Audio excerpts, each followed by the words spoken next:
Hello everyone.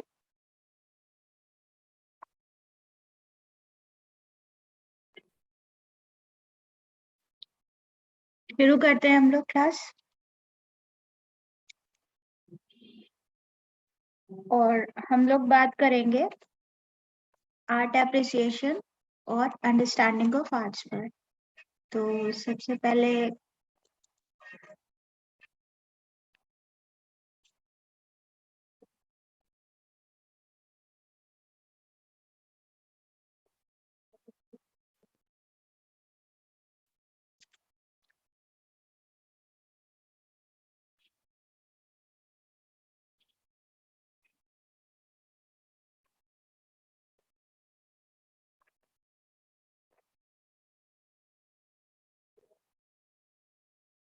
ठीक है,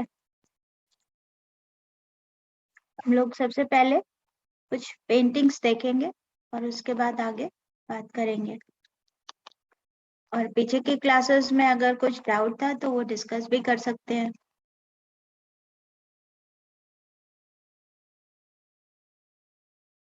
hello, सुन पा रहे हो? Yes ma'am. ओके।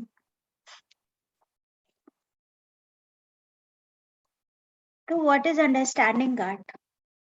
हम लोग कोई भी चीज देखते हैं, कोई भी चीज अपने आसपास, आर्ट वर्क वो है या नहीं है, अपने चारों तरफ हम लोग जो भी चीज देखते हैं उसको ऑब्जर्व करते हैं, देखते हैं। अगर उसमें हमें कुछ खास लगता है तो हम उसे एक बार दोबारा भी देखना चाहते हैं या शायद कंटिन्यूअसली देखते हैं। और नहीं समझ में आता है कुछ तो आगे बढ़ते चले जाते हैं। और ऐसी बहुत सारी चीजें जिनको हम लोग छोड़ करके आगे बढ़ते चले जाते हैं, वो कहीं हमारे दिमाग में रहती। तो दैट इज पैसिव ऑब्जर्वेशन। ठीक है। Yes ma'am. जैसे हम लोग शुरू करते हैं घर से अपने कहीं जाने के लिए, और उसके बाद में जब पहुंचते हैं रास्ते में तो बहुत सारी चीजें मिलती हैं। घर से मान लो हमें स्कूल तक या कॉलेज तक जाना है, तो घर से कॉलेज के रास्ते में बहुत सारी बिल्डिंग्स, रिक्शे वाला या वो शॉपकीपर, वो रोज उसी जगह पर मिलते हैं और उनको देखने की हमें आदत सी हो जाती है और उसे हम इग्नोर सा कर देते हैं, लाइक हाँ ये तो रोज का है। लेकिन एक दिन जब वो नहीं होता है तो वो हमारे नोटिस में आता है कि वो कोई चीज एक कम है, कोई एक बिल्डिंग, कोई एक एडवर्टीजमेंट जो चेंज हो जाते हैं, या फिर कुछ और इसी तरह से। तो ये हमारा ऑब्जर्वेशन है डे टू डे लाइफ का। इसी तरह से जब हम आर्ट पीस को, किसी आर्ट वर्क को ऑब्जर्व करने की बात करते हैं, तो वो भी, वहां पर भी यही फैक्टर्स हैं। कुछ चीजें जो हमें अट्रैक्ट कर रही है, कुछ चीजें जो हमें अट्रैक्ट नहीं कर रही हैं। तो what is work of art? The four major factors involved in the formation of any work of art are to be considered: purpose, style, iconography, and historical position. Purpose क्या है? हाँ, हेलो। किसी भी आर्ट वर्क के construction का purpose क्या है, उद्देश्य क्या है? स्टाइल क्या है, उसकी शैली क्या है? आइकोनोग्राफी क्या है, उसका शेप क्या है? उसमें जो हमने ऑब्जेक्ट्स यूज किए हैं उनका शेप क्या है, फॉर्म क्या है? और उसका हिस्टोरिकल पोजीशन क्या है? हिस्टोरिकल पोजीशन का मतलब वो प्रिमिटिव भी हो सकता है, मॉडर्न भी हो सकता है, या फिर एक पर्टिकुलर किसी एरा में सिचुएटेड भी हो सकता है, जिससे हम उसको कोरिलेट कर रहे हो कि ये इस समय बनाया गया था इसलिए ऐसा है। बहुत सारे आर्ट वर्क्स ऐसे ही होते हैं जो अपने एरा को रिप्रेजेंट करते हैं। अभी आगे हम लोग कुछ आर्ट वर्क्स देखेंगे तब उसमें ये चीज एकदम क्लियर हो जाएगी। और पर्पस क्या है? पर्पस आपका आर्ट वर्क का ये बताता है कि एक्चुअली आप जो क्रिएट कर रहे हो उसके थ्रू आप कहना क्या चाहते हो। एक पोस्टर डिजाइन करते हैं जल संचय के लिए, तो हमारा फोकस उसी चीज पर होता है, उसी बात पर होता है कि हमें जल संचय करना क्यों चाहिए और कैसे करना चाहिए और ये क्यों जरूरी है। तो ये उसका पर्पस है। स्टाइल, शैली कोई भी हो सकती है। आइकोनोग्राफी, आपने क्या ऑब्जेक्ट्स यूज किए हैं, उनका फॉर्मुलेशन क्या है, उनको कंपोज कैसे किया है। और हिस्टोरिकल पोजीशन, हो सकता है 1 शताब्दी पहले का हो, जब एकदम से सूखा पड़ा हो किसी देश में और उन्होंने कहा हो कि हमें अब ये जल संचय की व्यवस्था करनी चाहिए। कितनी अच्छी तरह से हम अपनी बात को कह सकते हैं, ये हमारे आर्ट वर्क के कंस्ट्रक्शन पर डिपेंड करता है।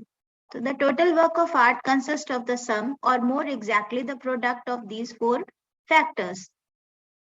जो एक कॉन्स्ट्रक्टेड आर्ट वर्क है वो एक सम है, मतलब ये इन सारी चीजों का जोड़ है। कौन सी सारी चीजें? ये 4 फैक्टर्स, एक पर्पस, दूसरा आइकोनोग्राफी, तीसरा स्टाइल और फिर 4th हिस्टोरिकल पोजीशन। ये 4 चीज का जो है वो एक जोड़ है। अगर हम इसको, जिसको कहना चाहिए योग है, अगर हम इनमें से एक भी चीज माइनस कर देंगे तो शायद वो वर्क ऑफ आर्ट जो है वो अधूरा रह जाएगा। तो यहाँ पर एक पिक्चर है। In an effort to interpret any given work of art, we can start anywhere in the larger circle and move in any direction, including across it. अब हमारे पास एक पिक्चर है जिसमें हमें सेंटर में वर्क ऑफ आर्ट मिल रहा है, और work of art contributes to historical position. Work of art can contribute to iconography. Work of art that can contribute to style, and work of art that can contribute to purpose. Purpose can be related to iconography. Purpose can be related to historical position. Purpose can be related to style, and purpose can be related to work of art itself. इसी तरह से historical position का है, वो किसी भी तरह से कहीं भी कोरिलेट कर सकते हैं।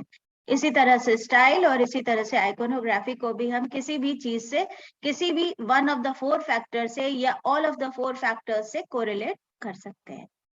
तो दिस शोज की एक वर्क ऑफ आर्ट जो है उसको क्रिएट करने के लिए कितनी मेहनत करनी पड़ी होगी, कितने थॉट होंगे और कितना उसमें एक चीज, मीडियम, मटेरियल, फिर जो हमें बनाना है उसके अकॉर्डिंग उन मीडियम्स और उन मटेरियल्स को यूज करना, उसके अकॉर्डिंग फॉर्म्स क्रिएट करना, उसके अकॉर्डिंग आइकोनोग्राफी क्रिएट करना, अपनी शैली में अपनी बात को कहना। शैली कौन कौन सी हो सकती है कहने की, और हिस्टोरिकल पोजीशन क्या हो सकती है, ये सारी चीजें हमें मिलती हैं एक वर्क ऑफ आर्ट में। और इसीलिए एक वर्क ऑफ आर्ट जो है दैट इज, कहना चाहिए कि अमूल्य होता है। इसीलिए अब ये कुछ पेंटिंग्स हम लोग देख रहे हैं, कुछ मतलब पेंटिंग्स नहीं है, ये वर्क ऑफ आर्ट्स ही है। और ठीक है, तो देख पा रहे हैं आप लोग? Yes, ma'am. तो एक बैठे हुए व्यक्ति का पिक्चर है, क्या बता पाओगे ये कौन है? और ये किस शैली का है? मैम जैन ही है मैम, जैन। नहीं नहीं, जैन नहीं है। अच्छा, या ये कोई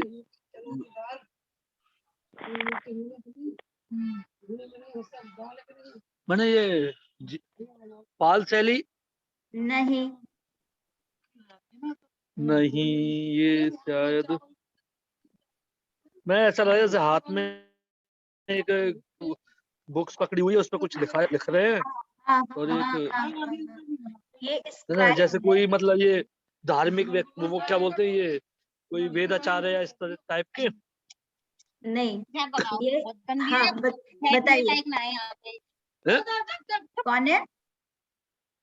कौन है, क्या बता रहे, कौन है? नहीं मैम कुछ नहीं, वो घर में छत पे बैठा हुआ था ना इसीलिए। कोई नहीं कोई नहीं कोई नहीं। शिवा, शैलवी, कौन है ये? कुछ अंदाजा है इस पिक्चर के बारे में? नहीं, ऐसा लगता है जैसे कोई गुरु जी हैं जो कोई गुरुजी नहीं है एक्चुअली, ये एक स्क्राइब का स्टेच्यू है और ये इजिप्शियन है। अच्छा, ये देखो, इजिप्ट। हाँ जी, ये इजिप्शियन है।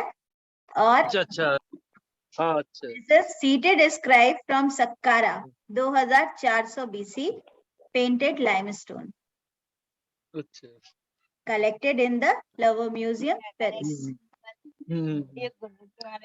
तो हमने ये पढ़ा है इजिप्ट की, जब आर्ट पढ़ी तो उसमें ये चीज पढ़ी है कि although ma'am. they were following ritual, उनके रूल्स थे, उनके लॉज थे, उन्हीं के अकॉर्डिंग वो पेंटिंग और स्टेच्यूज बनाते थे, लेकिन यहाँ पे हमें वो फॉर्मलाइजेशन नहीं मिल रहा है। इसी तरह से एक और भी आर्ट वर्क है उनका, उसमें आप ढूंढ सकते हैं, और ये भी वहीं से ही मिला हुआ है।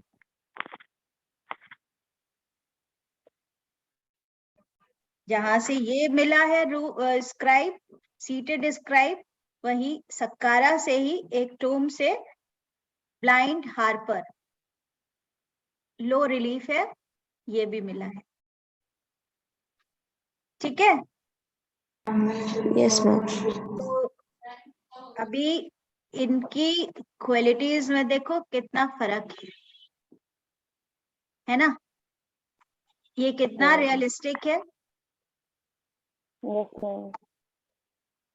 जैसा व्यक्ति है उसको वैसा ही प्रेजेंट कर दिया गया है, जबकि रूल्स के अकॉर्डिंग जब उन्हें 2 डायमेंशनली काम करना था या 3 डायमेंशनल स्टेच्यूज क्रिएट करते थे, तब भी उनका एक चीज ये था कि रूल्स होते थे, फ्रंट सीधी पोजीशन होगी, हाथ होंगे पैर पर रखे हुए सीधे बिल्कुल, या फिर वक्ष के ऊपर रखे होंगे, और चेहरा बिल्कुल सीधा होगा। और अगर पेंटिंग बनाते थे तो इसी तरह से कि चेहरा दाईं या बाईं तरफ प्रोफाइल में होगा और धड़ सामने का होगा।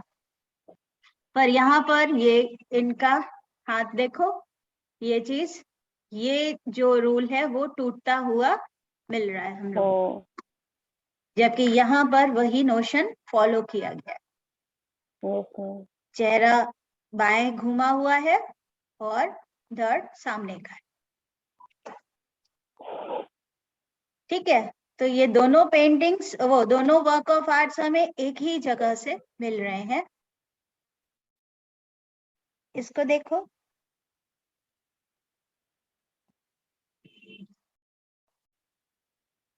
इलेवन 11.7 इंच इसका ये लेंथ है, यहाँ से इस जगह से ये जगह तक। ब्रॉन्ज का ये स्कल्पचर है, एक्रोबैट का। बता सकते हो कौन से एरा का है, कुछ अंदाजा है?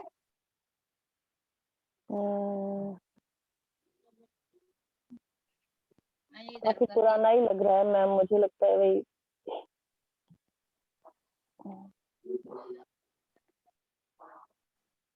Not confirm. हाँ, इसका शेप बहुत लयात्मक है, बिल्कुल धनुष जैसा। सब कुछ बहुत ही अच्छा है, बिल्कुल परफेक्ट।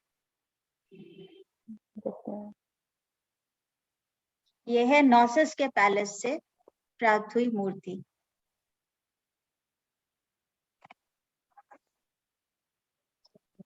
इसको देखो, this is the diver fresco from the Greek tomb of Pashtun.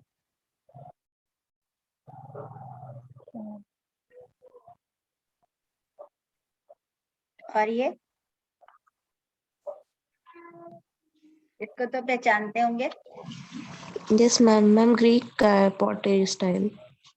हाँ, ये ग्रीक पॉट है, काइलिक्स क्रेटर, और इसको बनाने वाले आर्टिस्ट हैं यूफ्रोनियस।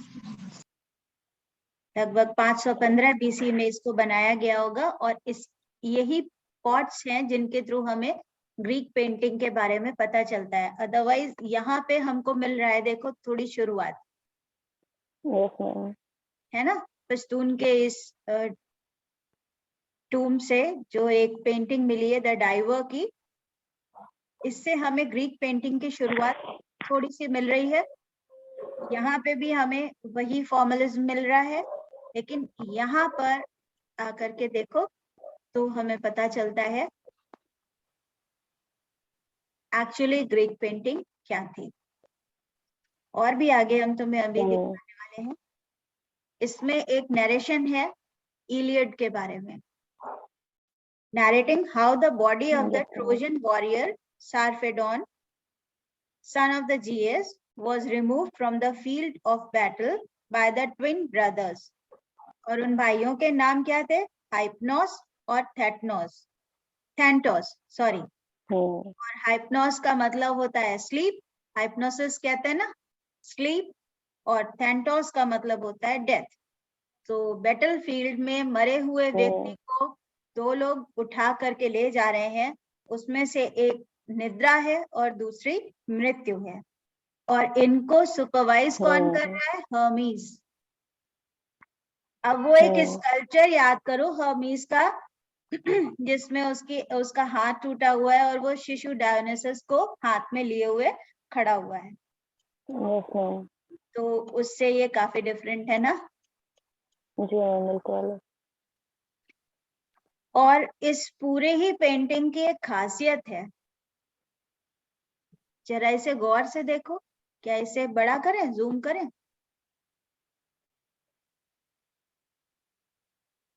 क्या खासियत है?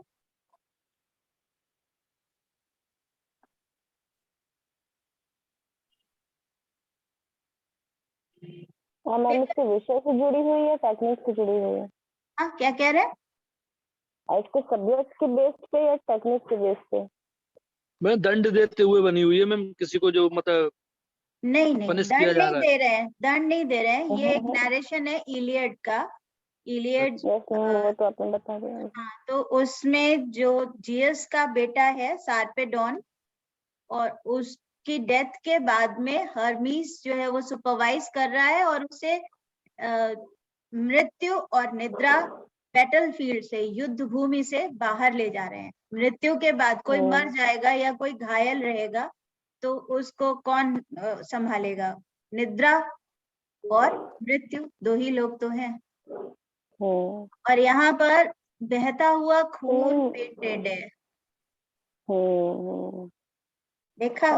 मुखौटे लगाए हुए दिखाया गया है, ऐसा लग रहा है निद्रा और उसको। हाँ, ऐसा लग रहा है कि उनके जो उन्होंने जो शिरोभूषण पहन रखे हैं वो मुखौटे की तरह के हैं, है ना? और सबसे बड़ी बात इस पेंटिंग की मूवमेंट है।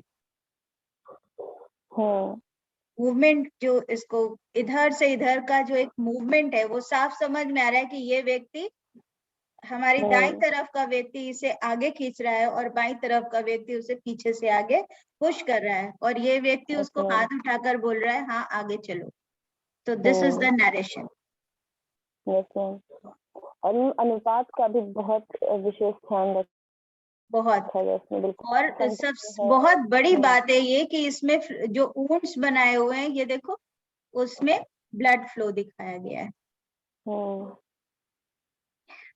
है ना?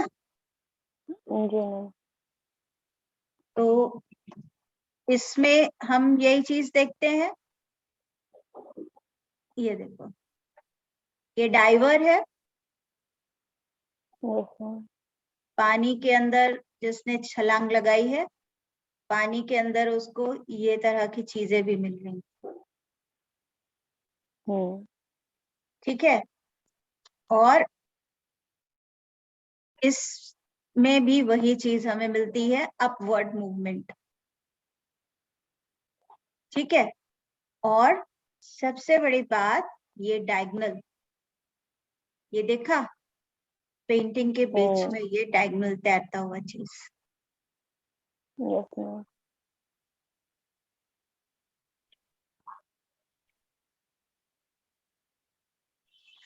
ये बताओ कहाँ पर है?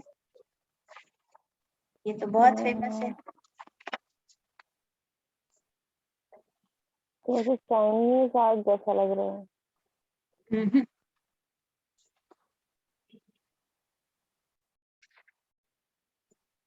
हमने ये पढ़ा है कि ग्रीक पेंटिंग्स की हमें केवल अनुकृतियां मिलती हैं।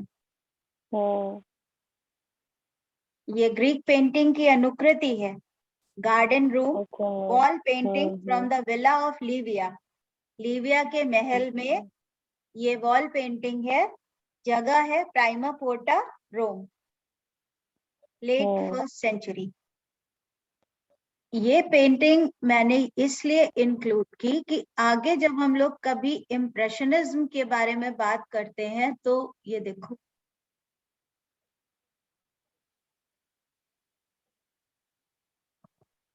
नहीं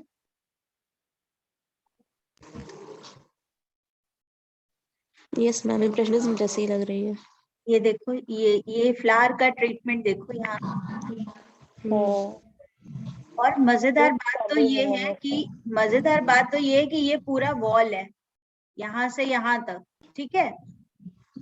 तो वॉल के अंदर, ये वॉल के ऊपर ये बाउंड्री बना करके इसको 3 डायमेंशनल इफेक्ट दिया गया है। ये चीज वॉल के पीछे है, मतलब बाउंड्री के पीछे जो पेंटेड बाउंड्री है, ये फ्लावर्स उसके पीछे है और ये ट्री उसके आगे है। तो दिस मीन्स उनको 3 डायमेंशनल इफेक्ट के बारे में भी पता था, है ना।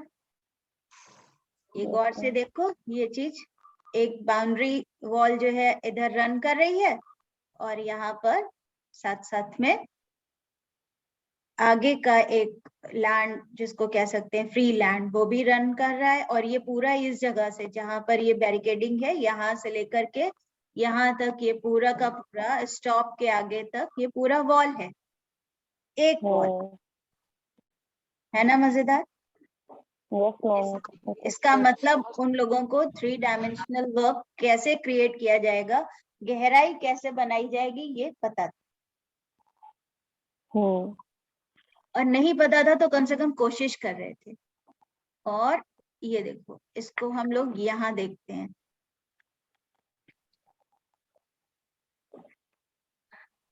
क्या कोई कहेगा ये एंशियंट रोम की पेंटिंग है अगर वहां ना देखेगा तो?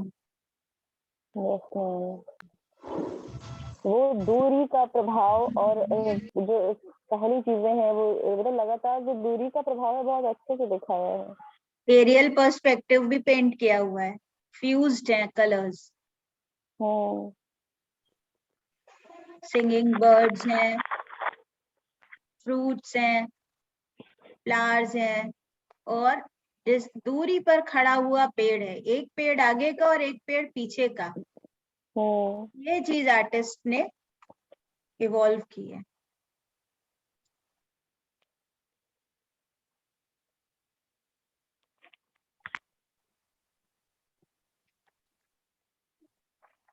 इसके बारे में जानते हो?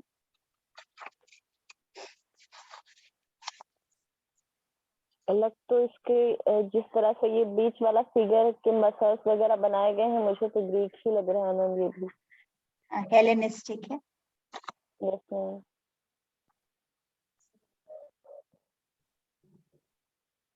ऑल्टर ऑफ जीएस है परगमन में, वहां पर इसको बनाया गया है। Zeus fighting 2 giants from the altar of Pergamon. मजेदार बात तो ये है कि इसके साथ में, लेट अस सी, ये देखो, इसके हाथ में स्नेक्स हैं। जरा लाओकून का फिगर याद करो। Yes ma'am, yes ma'am. और इसका मस्कुलर बॉडी देखो, टूटा है बिल्कुल, फ्रेगमेंट्स को जोड़ करके बनाया गया है, इसको रिकंस्ट्रक्ट किया गया है, पर फिर भी। और ये स्नेक जो है, जो जीएस का ईगल है, मैंने प्रोमेथस की स्टोरी बताई थी, तो जीएस का जो ईगल है, वो ईगल से ये स्नेक बचने की कोशिश कर रहा है। अभी डिपिक्शन इनका देखो कितना सारा इमेजिनेटिव होगा, ये गॉड्स भी सारे इमेजिनेटिव है, पर डिपिक्शन बिल्कुल रियलिस्टिक है, आइडियलिस्टिक है, आदर्शवादी, इसीलिए इसको क्लासिकल आर्ट कहा गया। ये 2 जाइंट्स हैं जिनसे जीएस लड़ रहे हैं, और this is alter of GS. और ये पूरा जो है ऑल्टर फिर से रिकंस्ट्रक्ट किया गया, जिस पर ये फ्रीजेस लगभग 8 फीट ऊंचे हैं। 8 फीट ऊंचे फ्रीज का मतलब मानव का जो एक शरीर का आकार है, जो हाइट है, उससे ये ज्यादा ऊंचा है। फोल्ड्स एक बार देखो इनका, इससे है ना। और यस मैम। जो स्टोरी का नरेशन, वो चीज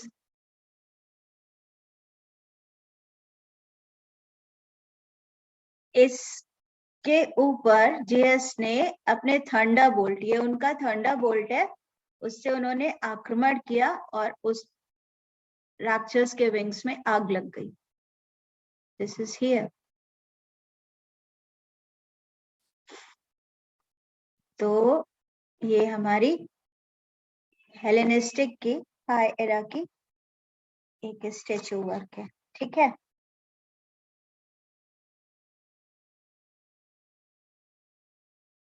दिस इज लाओकुन। मुझे लगता है हेलेनिस्टिक एरा का सबसे ज्यादा फेमस वर्क लाओकुन है। Yes ma'am. कॉम्पोजिशन के हिसाब से अगर हम देखते हैं इसको कॉम्पोजिशन के तरह से, तो ये देखो इसका डायगोनल, ये चीज है ना। और अगर आपने पढ़ा होगा तो जो डायगोनल लाइंस होती हैं, जो कर्णवत रेखाएं होती हैं, वो मूवमेंट दिखाती हैं, वैसा मूवमेंट जो आलोड़ित करता है, चर्न करता है। और ये देखो वैसे ये कुछ एक लाइन ये जा रही है और बाकी के यूं पूरा ये सर्कल में आ रहा है। लाओकुन की स्टोरी बड़ी अच्छी है, जानता है कोई?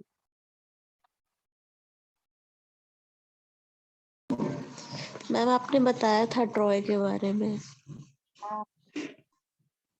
ट्रॉय के बारे में, लाओकुन वहां का पुजारी था, he was a priest there, और उसने मना किया था, उसने रोका था कि ये जो ट्रोजन हॉर्स है ये अंदर लेकर के मत आओ, वुडन हॉर्स ये अंदर लेकर के मत आओ। तो उसके लिए ये सांप उसके पास भेजे गए थे, उस ये लाओकुन और उसके 2 बच्चों के लिए, ताकि वो उसको मार डालें। ये उसको सजा दी गई थी। This is world famous Mona Lisa. और ये अकबरनामा से एक पेंटिंग।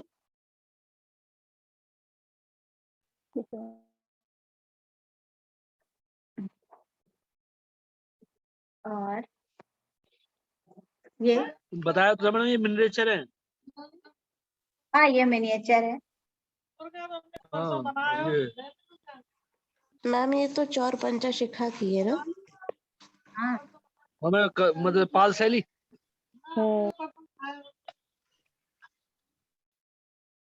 चंपावती, चंपावती और कवि बिल्हण।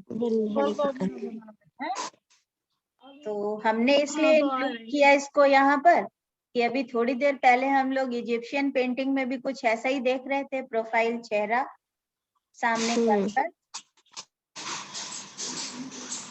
कर प्रोफाइल में, है ना। लेकिन यस मैम। रूल तो वही है, लेकिन प्रेजेंटेशन में कितना डिफरेंस है ना। Yes ma'am. और दूसरी चीज हमने इसको एक और चीज के लिए इंक्लूड किया, इसको अगर हमें डिस्क्राइब करना है तो इसका जो स्पेशल रिलेशनशिप है ये फिगर्स का, ये और ये, क्या ये 4 डायमेंशनल नहीं है?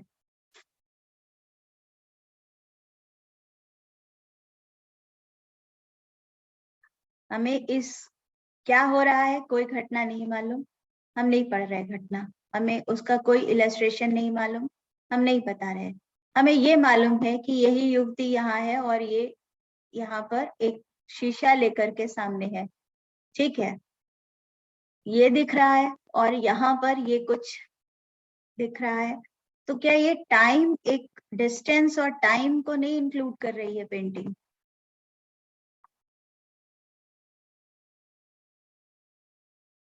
पेंटिंग में जब हम पेंट करते हैं तो हाँ, 4th डायमेंशन टाइम होता है। लंबाई, चौड़ाई, गहराई और चौथा आयाम समय। गहराई कैसे उसने दिखाने की कोशिश की है, यहाँ से देखो पूरा पूरा सपाट है धरातल और यहाँ से यहाँ तक बिल्कुल सीधा है, फिर भी आपको दिख जाएगा कि ये डिस्टेंस है ना। और ये नदी के रंग का जो सॉरी पानी का जो ये रंग है, इसके रंग से एहसास हो जाएगा कि ये सुबह का समय नहीं है, ये शाम का समय है। हाँ मैम, लग रहा है मैम। है ना, हाँ मैम, शाम का समय है। शाम का समय है। हम्म। तो ये 4th डायमेंशन क्रिएट कर पाना द्विआयामी धरातल पर, जबकि उसको किसी आयाम को बनाना नहीं आता, उसको कोई साइंटिफिक नॉलेज उसके पास नहीं है, और ये बहुत कुछ फोक आर्ट्स पर बेस करते हैं, है ना। जो आकृतियां हैं बहुत कुछ लोक कला से ली गई, ये तो हम लोग जानते हैं, पढ़ा है हम लोगों ने। पर ये चीज हमें बहुत इसकी बड़ी अच्छी लगती है, इस कलाकृति की। और ये नरेशन, ये है कल्प सूत्र, जैन शैली है, और नरेशन जो है हाँ फ्रीज के अकॉर्डिंग है।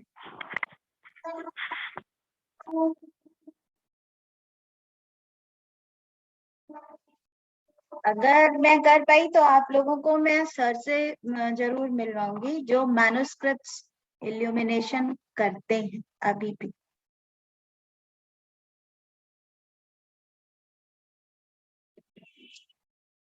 और ये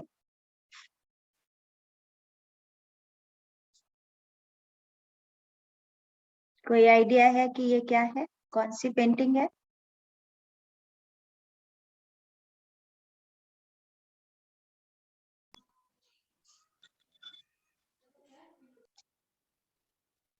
मैडम ये 2 पार्ट्स में डिवाइडेड है, ये पेंटिंग मिनिएचर टाइप की है। हाँ हाँ तो मिनिएचर ही मैम, हाँ। पर मुझे ये वही लग और ये रहा मैम है। राजस्थान की शैली में प्रतीत होती है मैम, जैसे कि किशनगढ़ वगैरह टाइप की। ये पहाड़ी मंडी है, हाँ, पहाड़ी मंडी।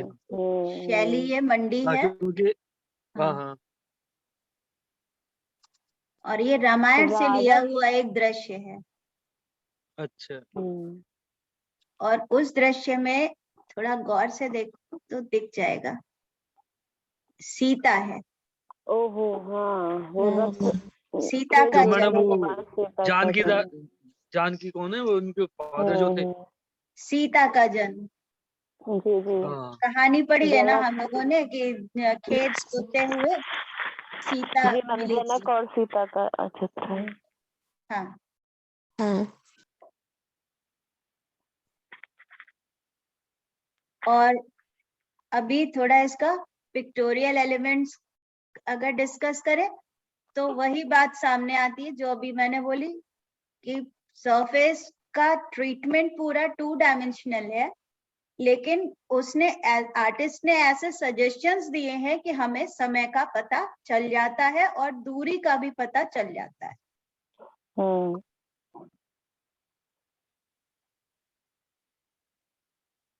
है ना। Yes ma'am.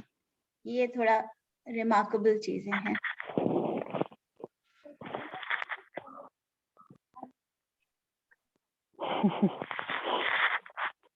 ये मुगल है, मुगल शैली है, जैसे किसी जिन को या मतलब किसी राक्षस को मार रहे हो, इस तरह का कुछ लग रहा है। हमजानामा से लिया गया है ये एक दृश्य, और जाइम जुमरत को जो है गार्डन के जो वो है गार्ड्स जो होते हैं वो उसको पकड़ रखा है उन्होंने, है ना मजेदार। अभी थोड़ा Yes, इसका डिटेलिंग मैम। देखते हैं। ये देखो, ये जो ट्रीटमेंट है ना रॉक्स का, ये पर्शियन है, और ये जो ट्रीटमेंट है, सॉरी, ये जो ट्रीटमेंट है ये ट्रीज का, ये इंडियन है।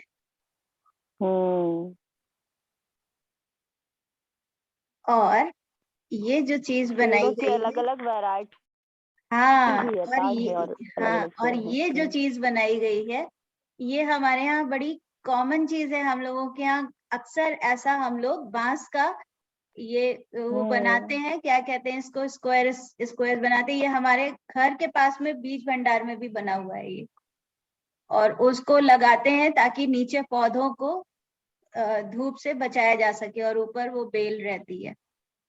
तो ये इंडियन है, ये मजेदार है ना। और आर्किटेक्चर और इसके साथ साथ डिस्टेंस का डिपिक्शन, और इसके साथ साथ जिसको कहना चाहिए पर्सपेक्टिव, यहाँ पर ये शुरुआत है, मुगल स्टाइल के डेवलपमेंट की शुरुआत है। हमजानामा जो है वो बिल्कुल पहला प्रोजेक्ट था जो अकबर के अंडर में पूरा किया गया होगा, अकबर के शासनकाल में। और अकबर जब राजा बना था तो वो केवल 13 वर्ष का था। उसको हमजा के किस्से बहुत पसंद थे, तो उसने उनको इलस्ट्रेट करने के लिए कहा। इलस्ट्रेशन में उसके स्टूडियो के जो मास्टर आर्टिस्ट थे, उन्होंने लोकल आर्टिस्ट को भी इंक्लूड किया और उनको उन्होंने ट्रेनिंग देनी शुरू की। अब यहाँ पे जो पर्सपेक्टिव है वो ये जो चीज है, ये देखो, अगर तुम लोग ये ध्यान दो, ये लाइन और फिर ये लाइन है ना, तो ये जो डिस्टेंस का जो फॉर्म है, ये चीज जो है, ये हमें इसके ठीक पीछे वाली पेंटिंग्स में नहीं मिलता है कहीं? Yes ma'am. ये लाइन यहाँ पर नहीं है, यहाँ हो सकती थी ऐसे करके, यहाँ पर भी कहीं नहीं है। फ्रीज में पूरा नरेशन दिया हुआ है जैसे अजंता में है, यहाँ पर भी कहीं नहीं है। फ्रीज को डिवाइड कर दिया गया है, इसमें इस तरह से फ्रीज को डिवाइड किया है, और यहाँ पर इस तरह से ये वाइट एक आपको हॉरिजॉन्टल लाइन मिल रही है शोर की, किनारे की, नदी का या समुद्र का किनारा, और इसको इस तरह से डिवाइड किया गया है। यहाँ पर जो हमें ये डिस्टेंस का डिपिक्शन मिल रहा है, ये उसमें नहीं है। तो this is analytical point of view. ठीक है, एलिमेंट्स डिफरेंशिएट करने आ गए।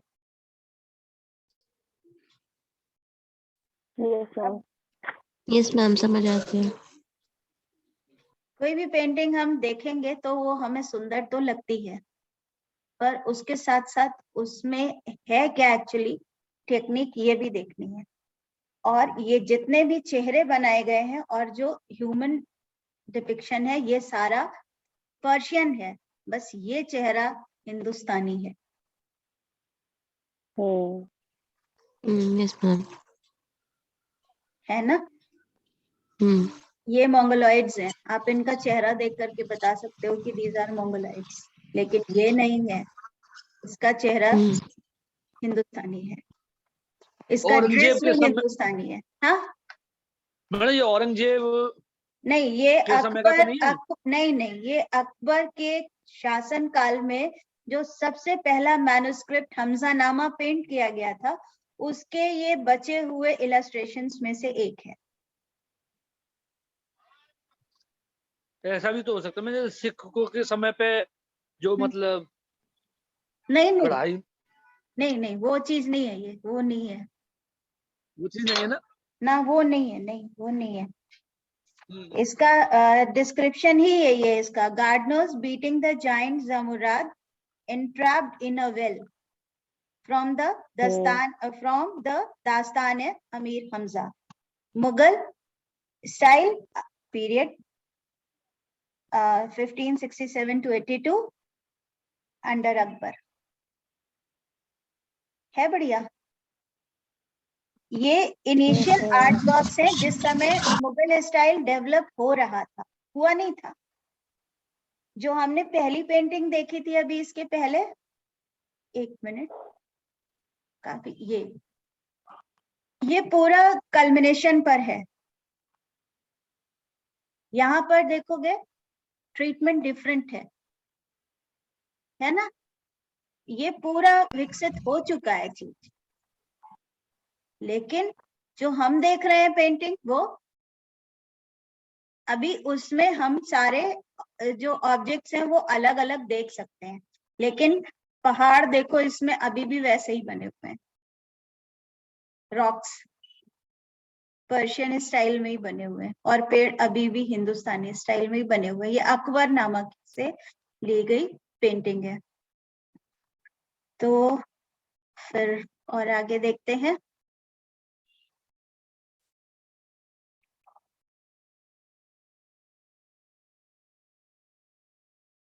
इसके बारे में कोई इंटरप्रिटेशन? क्या मैं एनलार्ज करूं इसे?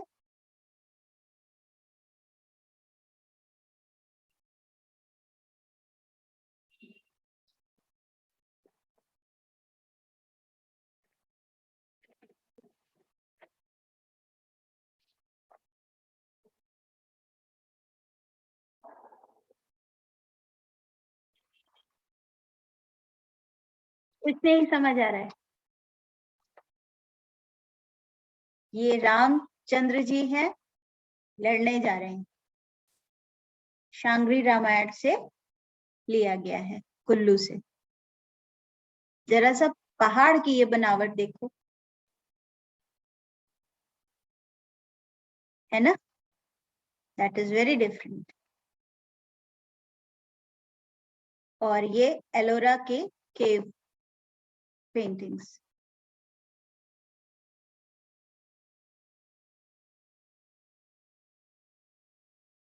अभी एक म्यूरल हम लोगों ने रोमन म्यूरल देखा था, ये एलोरा से।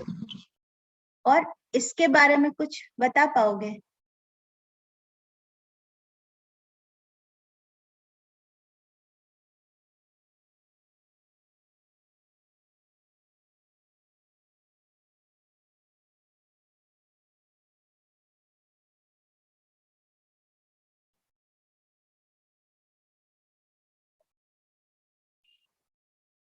इस पेंटिंग को तो आप बहुत आसानी से डिस्क्राइब कर सकते हो। अजंता? नहीं, एलोरा का है ये। हाँ, ये एलोरा का कैलाश मंदिर से लिया हुआ दृश्य है। पर क्या इसके बारे में कुछ बता सकते हैं?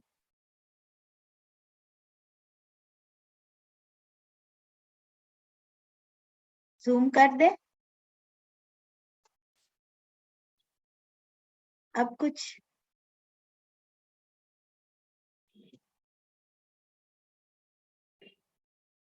ये देख करके कुछ समझ आया?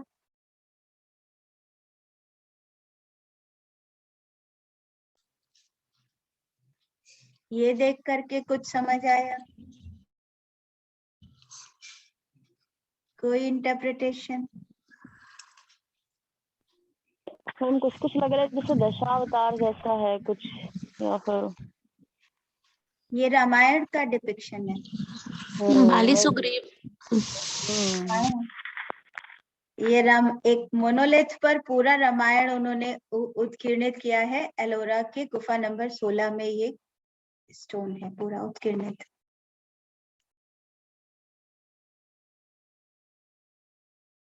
जब हम विजुअल प्रेजेंटेशंस ऑफ रामायण की बात करते हैं तो हम इसकी भी बात करते हैं। तो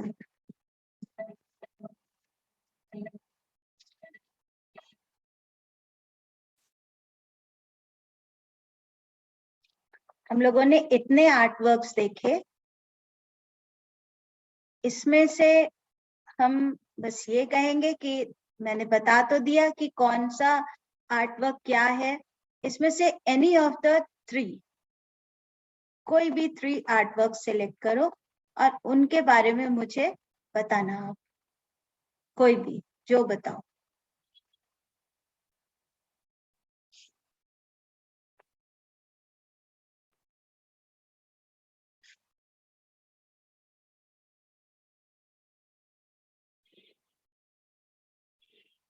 मैम मैंने एक बार फिर से ऐसे दिखा दीजिए तो जिससे स्क्रीनशॉट ले लें कि हमने कौन सा लिया है। ओके, एक मिनट, स्लाइड शो कर देते हैं, ठीक है? तो ज्यादा से बड़ा सा दिखाई दे जाएगा। From beginning,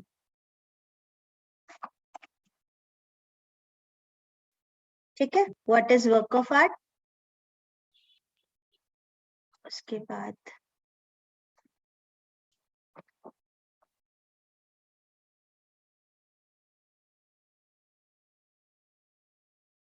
this is also from Egypt, Palace of Knossos, Pistun,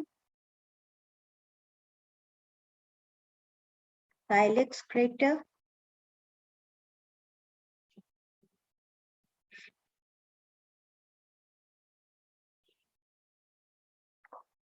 Villa of Livia, Altar of Zeus, Laocoon, Mona Lisa, Akbar from Akbarnama, Chaur Panchika, Kalpasutra,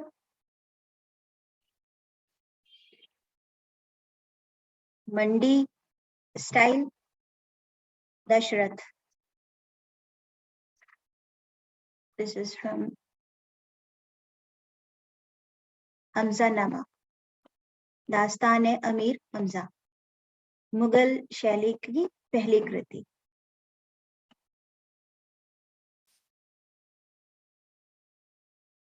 और इसके बारे में तो मुझे बताया नहीं अभी किसी ने।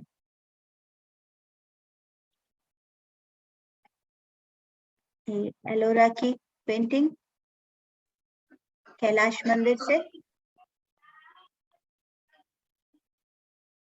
एलोरा के गुफा नंबर 16 से प्राप्त हुआ रामायण का मोनोलिथ, और ये अभी हम डिस्कस करते हैं या तो इनमें से any of the 3 art works, कोई भी 3 आर्ट वर्क्स आप सिलेक्ट कर लीजिए और सारे लोग एक ही पे काम करें तो ज्यादा अच्छा रहेगा। और फिर हमें आप कल लिख करके बताएंगे उस आर्ट वर्क के बारे में थोड़ा सा, जो भी आप चाहें। ठीक है मैम। हाँ,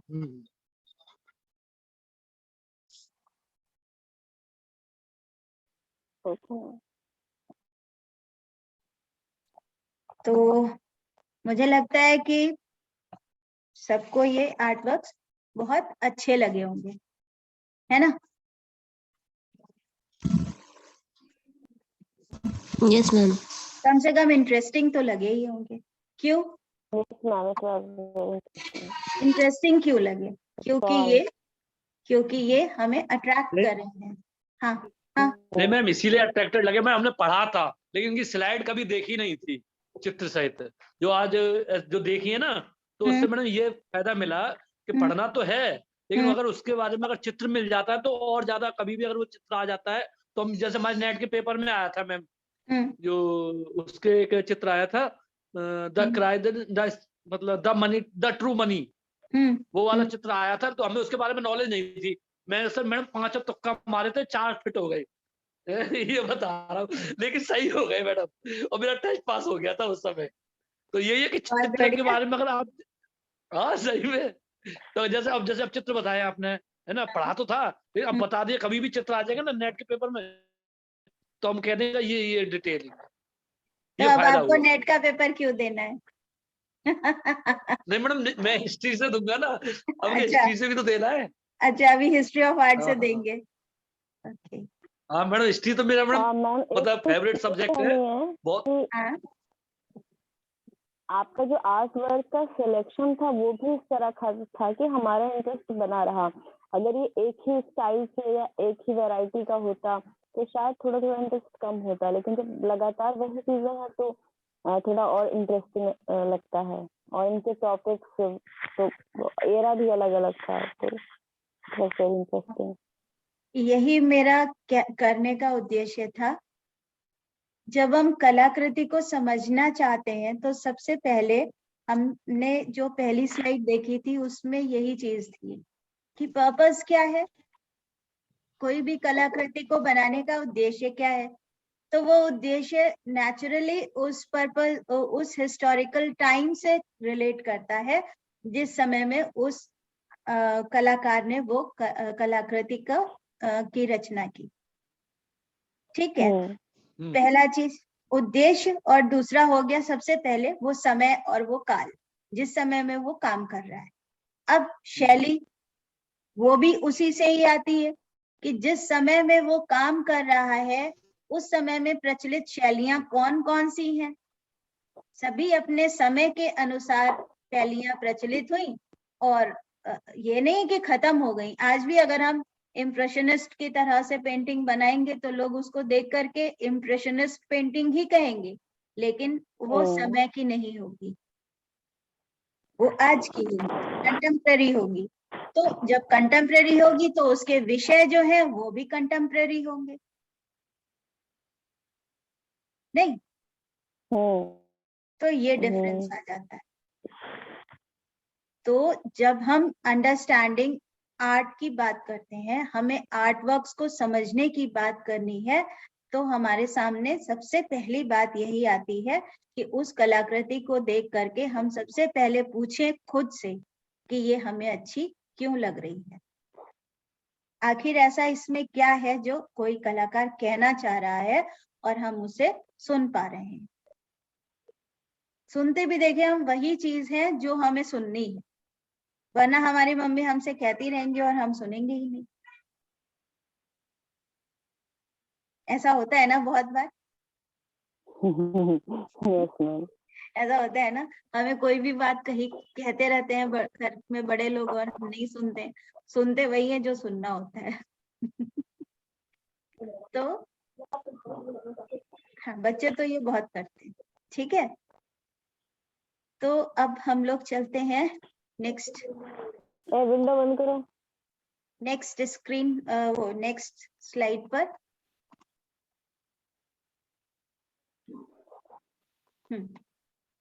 ये सारे हमने देख लिए।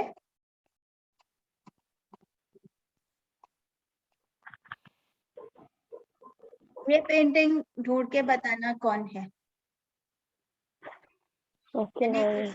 इसीलिए इसको मैंने जूम करके भी दिखाया था। ये रामचंद्र जी हैं, युद्ध के लिए जा रहे हैं। ये इनके नीले रंग से नहीं समझ में आता है। वो तो आ रहा है।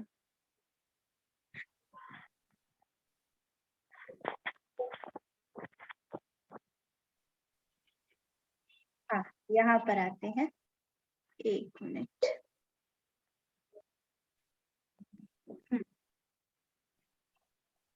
ये क्या है?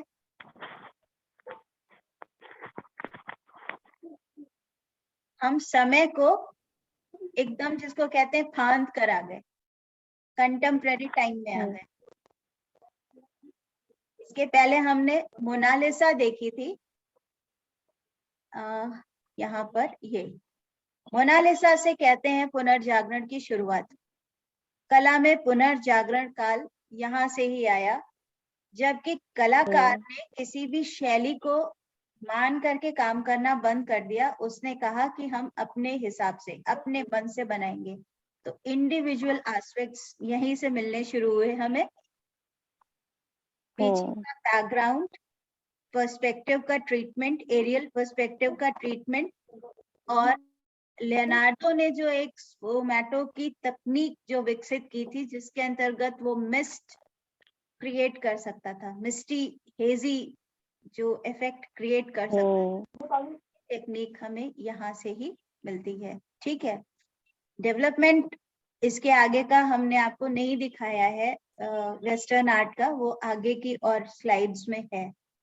तो जब हम लोग बात करेंगे तो हम दिखाएंगे।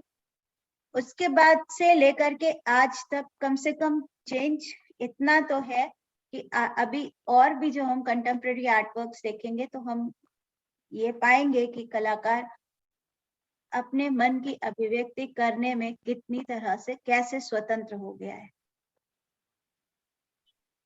इस आर्टवर्क का ये एक सामने से दृश्य है ठीक है।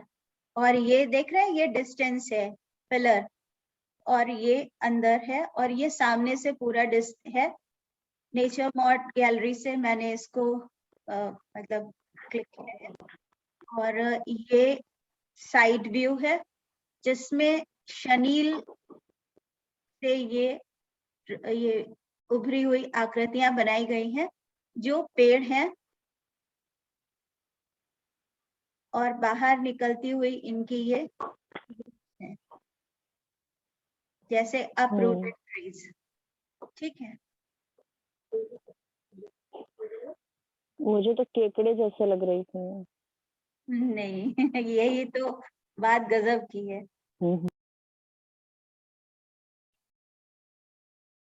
इसमें बहुत सारे लोग हैं, प्रोटेस्ट कर रहे हैं।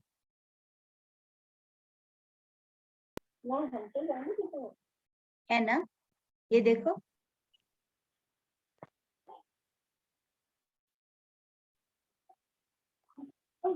ये है जो हम लोगों ने पीछे देखा था, ये इसी सीरीज का वर्क है। और ये है असाई थर्ड। ये भी कैनवस प्रिंट है, पीछे सेम आर्टिस्ट, ये भी कैनवस पर प्रिंट है, और ये भी कैनवस पर प्रिंट है। यहाँ पर भी शनील से काम किया गया है, और यहाँ पर भी शनील से ऊपर से काम किया गया है।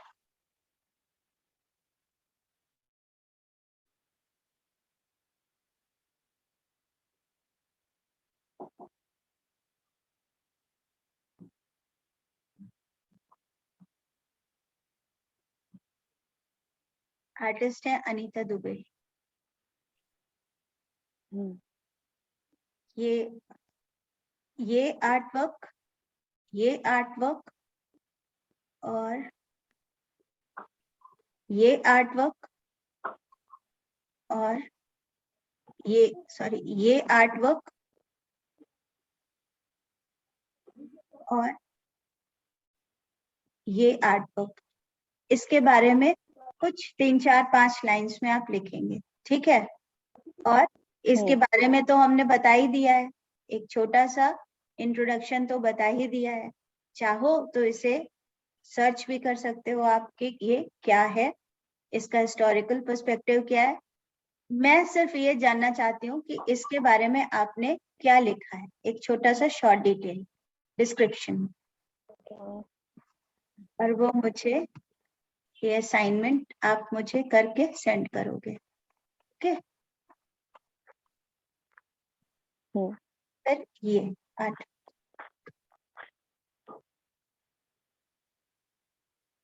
मास मैरिज, ठीक है, और प्लेज।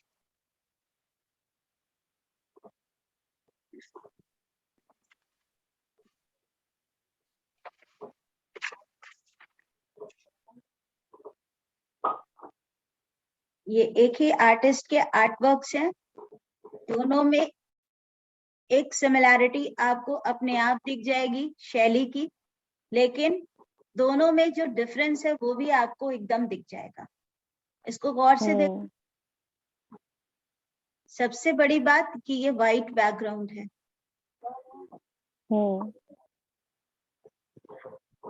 This mass marriage. और ये देखो, बैकग्राउंड्स देखो, कहीं भी मंडप नहीं है, कहीं एफिल टावर है, कहीं ताजमहल है, कहीं स्टोनहेंज है, कहीं ये मीनार है। इस तरह से ये इसके बैकग्राउंड्स हैं। क्यों? सी पिरामिड्स भी हैं।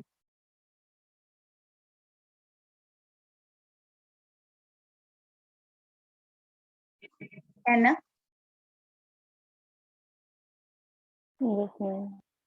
और बैकग्राउंड वाइट है। White means optimism. आर्टिस्ट ये कहना चाहता है कि दुनिया में चाहे वो कोई भी जगह वहाँ पे विवाह का रिवाज है या शादी का की प्रथा है, ऐसा कुछ। या सामूहिक पूरे विवाह। पूरे उसमें देखो 1 2 3 4 5 6 7 8 9 10 ऐसा लगता है cut and paste cut and paste cut and paste इस टाइप से है। थोड़ा थोड़ा डिफरेंस है आप नेचर में जो बैठी हुई आकृतियां हैं उनमें थोड़ा थोड़ा डिफरेंस है, बट लग रहा है कि वही चीज रिपीट किया गया है ना। और सारी ही शादियां हिंदू पद्धति से हैं। बैकग्राउंड में चाहे ताजमहल हो। ताजमहल के तो जो जोड़ा बना है वो वृद्ध है। ताजमहल के पास में जो बने हैं वो वृद्ध दिखाए गए हैं। उसके बाल सफेद हैं लेडी के, और जो मेल फिगर है वो आधा है, उसका सिर वैसा बना हुआ है। हाँ, और बहुत कुछ है इसमें कहने के लिए, देखने के लिए, बताने के लिए। और यहाँ पर देखो ना, ये वो कर रहा है, सॉरी, यहाँ पर देखो ये वो कर रहा है ना, ये देखो।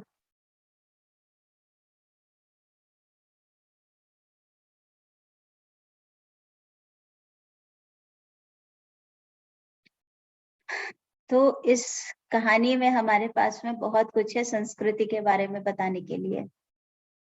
और ये नीचे कुछ लिखा हुआ है,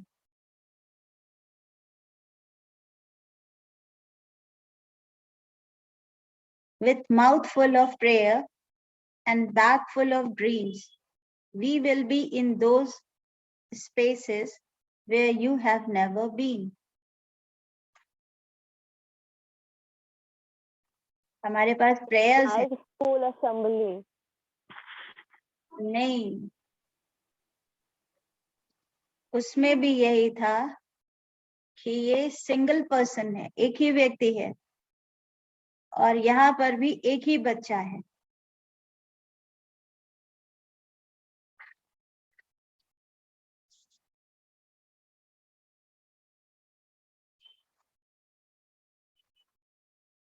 लड़की है, लड़का है, जो भी है, एक ही उसका फ्लाइट है, एक ही दुख है। पीछे आसमान है और बहुत सारे तारे हैं, रोशनी नहीं है कहीं भी, है यहाँ है इस तरफ। ये डार्क स्काई है, और ये ऐसा स्काई है कि जहां पर थोड़ा बहुत उजाला है, शायद भोर होने वाली है। ऐसा नहीं लगता है जैसे ये जो नीचे की लाइन लिखी हुई है, ऐसा लगता है जैसे बहुत सैड है, जैसे लॉस को डिपिक्ट कर रही है, या फिर जैसे हमने हमारी डेस्टिनी को एक्सेप्ट कर लिया है। This is all about independence. बेहतर होगा। ये पेंटिंग इंडिपेंडेंस के बारे में है, भारत की आजादी के बारे में है। इसमें कहीं फ्लैग नहीं बना है, पर ये भारत की आजादी के बारे में है। ये बच्चे, ये सारे, ये इनोसेंट चाइल्डहुड डिपिक्ट करते हैं। पीछे डार्क नाइट है, कहीं एक थोड़ा सा उजाला है, और with mouth full of prayers and bag full of dreams. कुछ फिगर गर्ल्स जैसे हैं, उनका स्कर्ट जैसा बना है, बाल दिख रहे हैं आगे, और कुछ बॉयज फिगर्स हैं, उनके बाल कुछ ऊपर तक हैं। हाँ, लड़के हैं, लड़कियां हैं। तो ये इनोसेंट चाइल्डहुड डिपिक्ट करता है। कहीं भी इसमें फ्लैग नहीं पेंट किया है, बट दिस इज फ्रीडम। जिस दिन आजादी मिली थी उसके एक दिन पहले।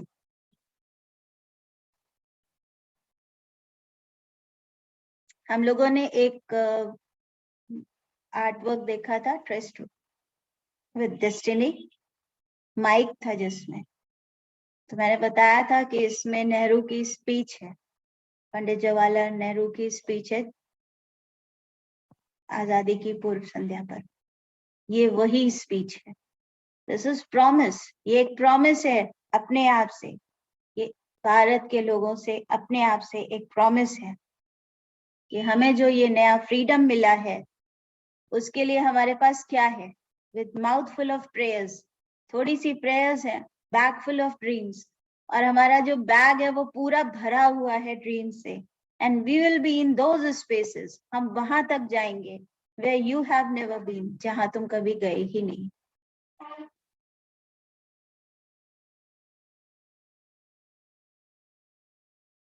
ठीक है?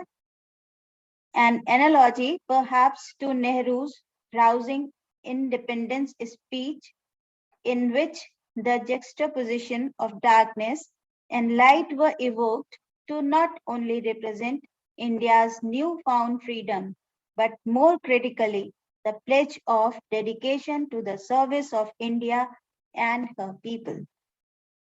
By Shamini Parera. पेंटिंग के आर्टिस्ट हैं, इन दोनों आर्ट वर्क्स के आर्टिस्ट हैं एन हर्षा. दोनों ही आर्ट वर्क्स 2003-2004 में बनाए गए हैं. दोनों ही आर्ट वर्क्स इंडिया के फ्रीडम को डिपिक्ट करते हैं. तो देखो कि आर्टिस्ट कैसे सोच सकता है और कितना अपनी भाषा, कौन सी तरह से वो अपनी भाषा में अपनी बात को कह सकता है.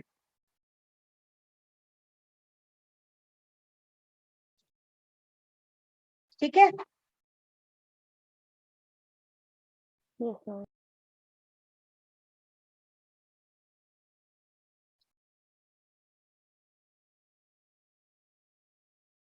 This is river disease bye Anita Dubey. और इसमें जो ये आंखें हैं, ये आंखों से बनाई गई है. और ये आंखें जो है, जो भगवान जी की मूर्तियों में लगाई जाती हैं, सेरेमिक आईज, ये वो आईज हैं.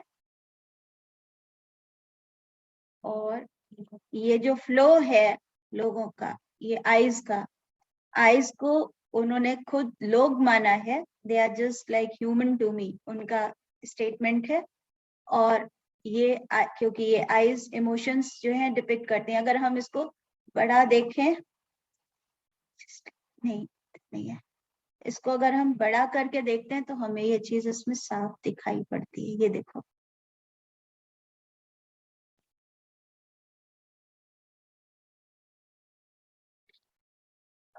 तो ये जो डिवीजन हुआ था भारत और पाकिस्तान का, ये उसकी एगनी को डिपिक्ट करने के लिए ये आर्ट वर्क उन्होंने क्रिएट किया है. The river disease.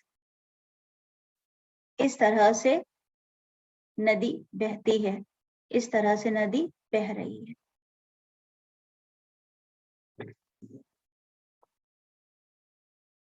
और ये भारती खेर का ट्रस्ट विद डेस्टिनी, जिसमें साउंड है, माइक है, और ये माइक प्ले होता है. और इस पर जो साउंड प्ले होता है वो JL नेहरू का होता है. स्पीच आजादी की पूर्व संध्या पर जो उन्होंने इस देश के लोगों से और खुद से वादा किया था, जिसका एक डिपिक्शन हम लोगों ने अभी पीछे 2 पेंटिंग्स में देखा. And this is video. इसमें क्या है कि आप खुद एक्टिवली उसमें पार्टिसिपेट कर रहे हैं. इस वीडियो में, ये वीडियो है डाइवर का. अभी हम लोगों ने एक देखा एक्रोबैट का एक स्कल्पचर देखा था, एक डाइवर का स्कल्पचर देखा था.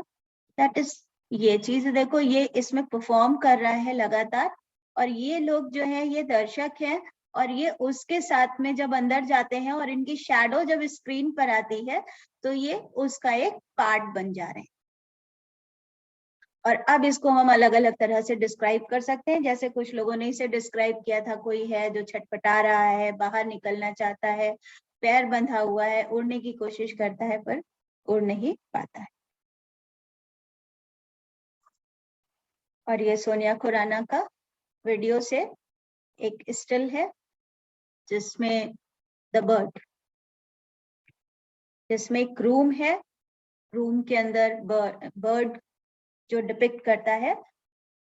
रूम के अंदर एक लड़की है जो बिल्कुल ही वैसी लड़की नहीं है जैसे कि प्रोजेक्ट किया जाता है कि लड़की का शेप ये होना चाहिए.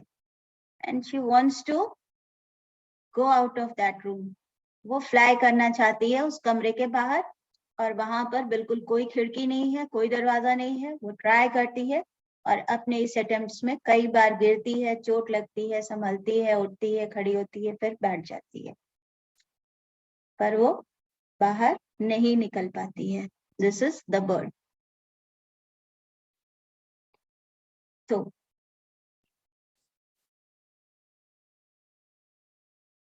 आर्ट एप्रिसिएशन के बारे में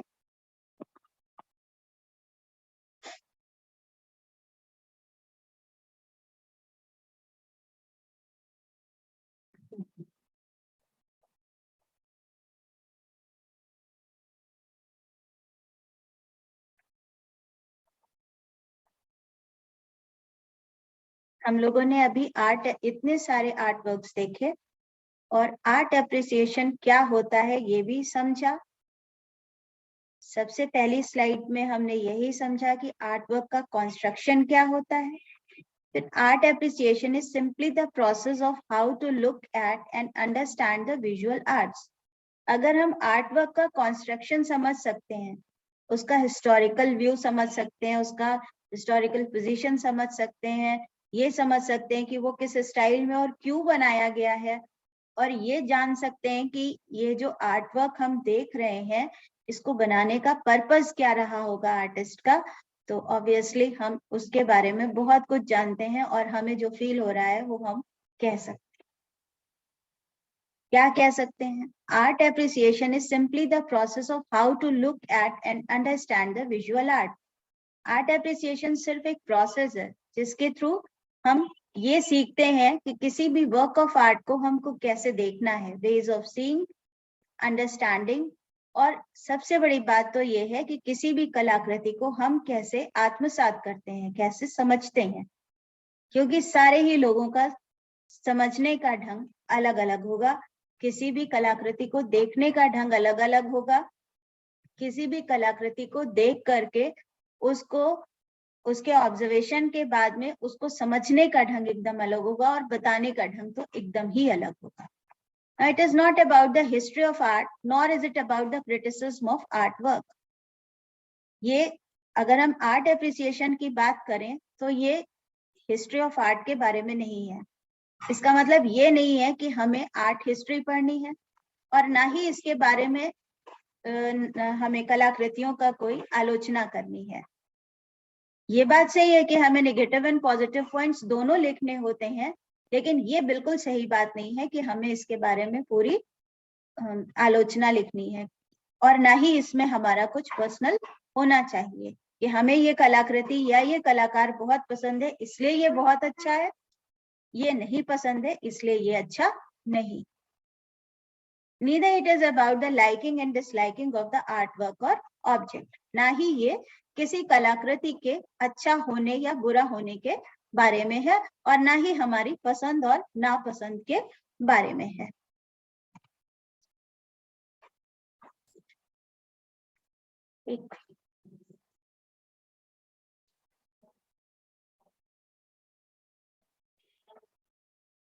Art appreciation concerns itself with the formal qualities.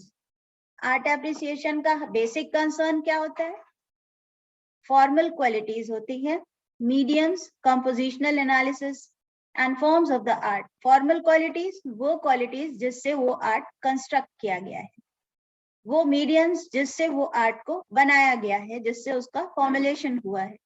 Compositional analysis क्या होगी उसके जो compositional elements हैं, कौन कौन से होते हैं compositional elements? Laws of composition जो हम सभी जानते हैं, rhythm, perspective, harmony, unity, तो इनका analysis और and the forms of the art and how to objectively read the works themselves, और किस तरह से हमें art works को समझना है, पढ़ना है। Art appreciation prepares the mind for deeper engagement. सिर्फ यही नहीं, आर्ट एप्रिसिएशन जो है वो हमारे मन को, हमारे दिमाग को प्रिपेयर करती है। जब हम किसी वस्तु को बहुत अच्छी तरह देखते हैं, समझते हैं और अगर वो हमें आनंदित कर रही है तो हम पक्का उससे और ज्यादा जुड़ जाते हैं। So art appreciation is simply figuring things out about a piece of art. और इस तरह से आर्ट एप्रिसिएशन क्या है? किसी भी आर्ट वर्क के बारे में बहुत सारी चीजों को जानना, समझना और उनको प्रस्तुत करना है। Word appreciation seems like your liking for art object, although it simply means understanding art. ऐसा लगता है जब हम आर्ट एप्रिसिएशन की बात करते हैं, जब हम किसी को अप्रिशिएट करने की बात करते हैं तो हम उसकी अच्छाई बता रहे होते हैं, उसको हम बोल रहे होते हैं कि वो कितना अच्छा है, उसके बारे में गुणगान कर रहे होते हैं। एप्रिसिएशन का मतलब सीधा साधा वर्बल मीनिंग उसका यही लिया जाता है, लेकिन ऐसा नहीं है। आर्ट ऑब्जेक्ट के बारे में अपनी पसंद बताना आर्ट एप्रिसिएशन बिल्कुल नहीं, जबकि आर्ट एप्रिसिएशन आर्ट ऑब्जेक्ट का क्रिटिकल एनालिसिस है। What the understanding art is, it is like expanding your knowledge of a style that is school during the time it was done, that is contextual study. तो understanding of art क्या है? It is like expanding your knowledge of a style. ये इस तरह से है जैसे कि आप अपनी किसी शैली के बारे में अपने ज्ञान को बढ़ा रहे हो। That is a school. शैली का मतलब स्कूल से या किसी ग्रुप से है, जैसे एक्सप्रेशनिज्म, जैसे न्यू क्लासेस या फिर classes. During the time it was done, और जिस समय ये बनाया गया, किस समय बनाया गया, किस शैली में बनाया गया और क्यों बनाया गया और क्या शेप्स उसमें यूज किए गए। कॉन्टेक्चुअल स्टडी के बारे में हमें जानना है, यही कलाकृति को समझने का पहला स्टेप है। And understanding visual elements and also mediums used for constructing it. Visual elements क्या क्या यूज किए गए हैं? बहुत सारे लोग पेंटिंग करते हैं, बहुत सारे लोग स्कल्पचर बनाते हैं, आज तो बहुत सारे लोग इंस्टॉलेशंस करते हैं, मतलब बहुत सारी चीजों को इंस्टॉल कर देते हैं। स्कल्पचर्स क्रिएट करते हैं और उनको इंस्टॉल कर देते हैं। रस्सियों को यूज कर लेते हैं, बहुत सारी चीजें, बांस को यूज कर सकते हैं, या बहुत कोई भी और चीज ऐसी जो आसपास है हमें मिल रही है, जो हमारी भावना को या जो हम कहना चाहते हैं हमारे कथ्य को प्रस्तुत कर सकती है। ऐसी कोई भी चीज का अगर हम प्रयोग कर रहे हैं तो वो क्या हुआ? एक्सप्लॉइट करना हुआ किसी भी मीडियम को। Now broadly, all art aims to communicate some sort of aesthetic experience. Hence, art can be considered as a language. अब ये तो बात मानी गई कि सारी ही कलाएं aim to communicate some sort of aesthetic experience. सारी ही कलाएं आनंद के लिए हैं। कोई भी कलाकृति है हमें किसी न किसी स्तर पर सौंदर्य की अनुभूति देती ही देती है। Hence, art can be considered as a language. और इसलिए हम कला को एक भाषा की तरह से मान सकते हैं। क्यों? क्योंकि जब कलाकृति हमसे कुछ कह रही है, दिस इज डायलॉग, जब कलाकृति हमसे कुछ कह रही है और हम उसे सुन रहे हैं और हम उसे समझ रहे हैं, तभी तो हम उसके साथ जुड़ पा रहे हैं, तभी तो हमारी उसके साथ आत्मीयता है। अगर ऐसा नहीं होता तो हमारी आत्मीयता नहीं होती उस कलाकृति के साथ। तो इसलिए कलाकृति की एक भाषा है। And visual elements be like it's alphabets, और जो विजुअल एलिमेंट्स है वो इसके अल्फाबेट्स हैं, because it ultimately is a means of communication. जैसे हमारे पास में क ख ग घ होते हैं, ABCD होते हैं, वर्णमाला के अक्षर होते हैं, उसी तरह से यहाँ पर भी विजुअल एलिमेंट्स हैं जो इसके अल्फाबेट्स हैं। और इन अल्फाबेट्स के थ्रू हम क्या करते हैं? कम्युनिकेशन तैयार करते हैं, कम्युनिकेशन का एक रास्ता बनाते हैं, डायलॉग क्रिएट करते हैं। कलाकृति हमसे कुछ कहती है और हम उसका जवाब उसके पास जाते हैं और उससे जुड़ करके देते हैं। तो हम कह सकते हैं कि कोई भी कला एक भाषा के साथ संपूर्णता में हमसे बात करती है। However, just as learning a language requires one to learn the set of conventions and idiomatic expressions of a culture, art understanding involves and requires one to learn about conventions used during a particular movement. अब अगर हम किसी भाषा की बात कर रहे हैं, हिंदी की बात कर रहे हैं, क ख ग घ ही नहीं लर्न करते, हम उसका व्याकरण भी लर्न करते हैं। व्याकरण के साथ साथ उसके इडियोमेटिक एक्सप्रेशंस भी याद करते हैं कि उस भाषा में पर्टिकुलरली क्या बोला जाता है एक कॉन्सेप्ट को। लड़की, लड़का, हिंदी भाषा में, इंग्लिश में डिफरेंस है, वहां पर दोनों ही जेंडर्स के लिए शी है, यहाँ पर अलग अलग चीजें हैं, लड़की को अलग और लड़के को अलग, जेंडर स्पेसिफिक उसके लिए वर्ब्स हैं, जबकि इंग्लिश में ऐसा नहीं है। तो क्या हम जो व्याकरण इंग्लिश में फॉलो कर रहे हैं, जो ग्रामर हम इंग्लिश में फॉलो कर रहे हैं, वही ग्रामर हम हिंदी में फॉलो करेंगे तो क्या वो सही होगा? नहीं होगा, गलत हो जाता है। तो सारी ही भाषाओं के अपने अपने कन्वेंशंस हैं, कन्वेंशंस का मतलब रूल्स हैं, इडियोमैटिक एक्सप्रेशंस हैं जो उनके कल्चर से संबंधित हैं, और इस तरह से वो हमें कोई भी काव्य, एपिक, पोएम या ऐसे क्रिएट करने में मदद करते हैं। तो art understanding involves and requires one two learn about conventions used during a particular movement. तो आर्ट को समझना, कलाकृति को समझना, कला को समझना, इसमें क्या इन्वॉल्व होता है और इसके लिए हमें क्या जरूरत पड़ती है? सबसे पहले तो हमें वो कन्वेंशंस लर्न करने की जरूरत पड़ती है जो एक पर्टिकुलर मूवमेंट में फॉलो अप किए जा रहे थे। क्लासिकल पेंटिंग्स जब आर्टिस्ट बना रहे थे तो वो कौन से कन्वेंशंस फॉलो कर रहे थे? जब आर्टिस्ट नियो क्लासिज्म पर आए तो उन्होंने कौन से कन्वेंशंस को फॉलो किया? रियलिज्म पर आए तो उन्होंने क्या चीज को फॉलो किया और क्या छोड़ दिया? इस तरह से ये सारी ही चीजें एक आर्टिस्ट को याद रखनी होती हैं। Ultimately, some insight into the style, conventions, and world events of a time period encompasses a significant part of understanding art. और इस तरह से जब हम किसी स्टाइल के बारे में, उसके कन्वेंशंस के बारे में और उस समय विश्व में या उस पर्टिकुलरली जगह पर घटित हो रहे इवेंट्स के बारे में जो उस टाइम पीरियड में इनकम्पास्ड है, संयोजित है, समाहित है, इनके बारे में समझ रहे होते हैं, तो हमें ये सारी जो चीजें हैं ये अंडरस्टैंडिंग आर्ट के लिए बहुत इंपॉर्टेंट रोल प्ले करती हैं।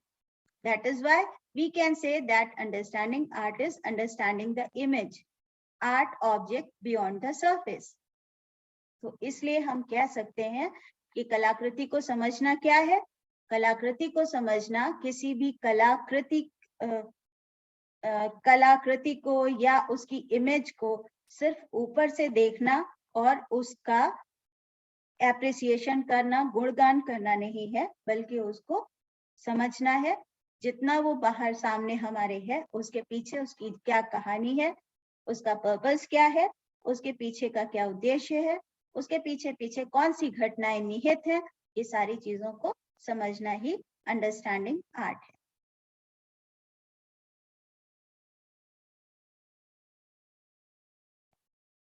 अब हमारे पास में ये एक पेंटिंग है।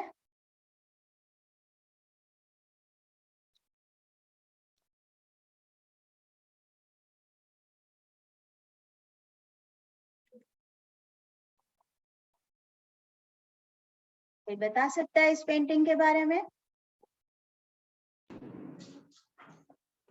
यस मैम, ये यूजीन देलात्रा की पेंटिंग है, लिबर्टी लीडिंग द पीपल, स्वच्छंदता पथ की। स्वच्छंदता पर्टिकुलर एक इंसिडेंट को डिपिक्ट कर रही है। कौन सा इंसिडेंट? French revolution. बिल्कुल सही, फ्रेंच रिवॉल्यूशन को डिपिक्ट कर रही है। जिस समय क्रांति हुई थी वो समय पर ये पेंटिंग बनाई गई, और इस पेंटिंग के जो विजुअल एलिमेंट्स हैं उसका डिस्कशन हमें अब करना है।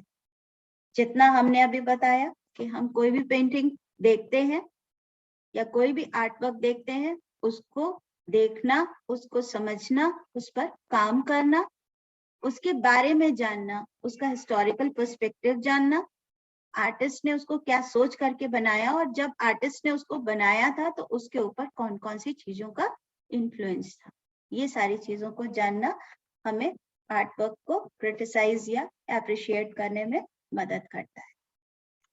ठीक है,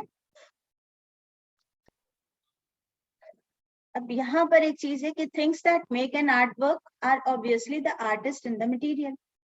अब जो भी आर्ट वर्क हम क्रिएट कर रहे हैं, कोई भी चीज, कोई भी कलाकृति कैसे बनती है, उसको एक कलाकार बनाता है और मटेरियल्स उसके लिए यूज किए जाते हैं। इसके साथ साथ उसमें इन्फ्लुएंस डालने वाली और चीजें कौन सी होती हैं, उनका culture. The artist was raised in, जिस कल्चर में, जिस संस्कृति में कलाकार बड़ा हुआ, जिसमें उसकी परवरिश हुई, उसके टीचर्स, उसकी सोसाइटी, उसका समाज, the history, the country that brought them to that movement, और वो इतिहास, उस जगह का, उस देश का इतिहास जो इस समय कलाकार को यहाँ तक लाया। ये सारी ही चीजें एक कलाकृति में डिपिक्ट होती हैं। तो why do we study history of art? तो जब हम ये वाली पेंटिंग देखते हैं तो हमको ये बात क्लियर हो जाती है कि हिस्टोरिकल पर्सपेक्टिव्स क्या होते हैं और हिस्टोरिकली हमें पेंटिंग को एनालाइज करना जरूरी क्यों होता है। और इसके पहले भी हमने सबसे पहले एक पेंटिंग देखी थी, सबसे पहले एक आर्ट वर्क देखा था स्क्राइबर का, जो इजिप्शियन पीरियड से है, जिसमें वो बैठ करके एक व्यक्ति लिख रहा है कुछ, और वो बहुत रियलिस्टिक है।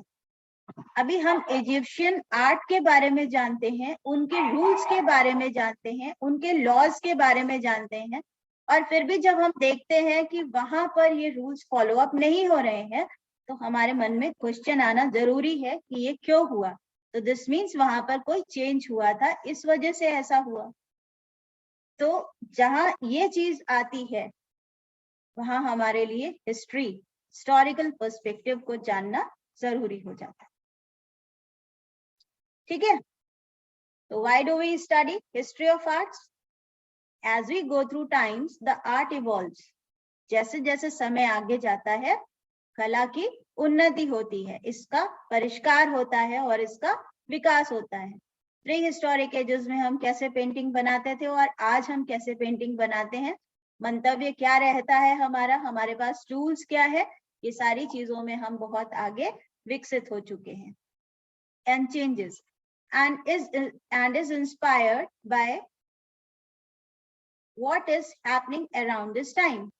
इसके साथ साथ जो हमारे साथ घट रहा है हमारे चारों तरफ, उससे भी हमारी कला प्रभावित होती है और उसके विकास पर इन घटनाओं का भी असर पूरा होता है, ये हम देख चुके हैं। जैसे जब सम्राट कॉन्स्टेंटाइन ने ईसाई धर्म को अपना लिया तो ईसाई धर्म में अचानक से बदलाव आया। इसी तरह से जब अशोक ने बौद्ध धर्म को अपना लिया तो अचानक से ही बौद्ध धर्म राजकीय धर्म बन गया और बौद्ध धर्म के भी स्टेटस में बदलाव आ गया। In order to understand what changes it has gone through and how does it evolve, जब हमें ये समझना होता है कि क्या क्या बदलावों से ये कला गुजरी है और हाउ डज इट इवॉल्व, और इसका विकास कैसे हुआ है, तो हमें कला के इतिहास को पढ़ना होता है। That gives us proper understanding of the context of the art works, और इससे हमें किसी भी कलाकृति के कॉन्टेक्स्ट का प्रॉपर अंडरस्टैंडिंग मिलती। ठीक है, तो आज बस इतना ही। नेक्स्ट क्लास में हम लोग फिर इसके आगे बात करेंगे, और फिलहाल कोई भी 2 या 3 आर्ट वर्क्स अपने पास आप रख लीजिए स्लाइड्स, और उसके बारे में आप हमें नेक्स्ट क्लास में बताइएगा। ठीक है, ठीक है मैम।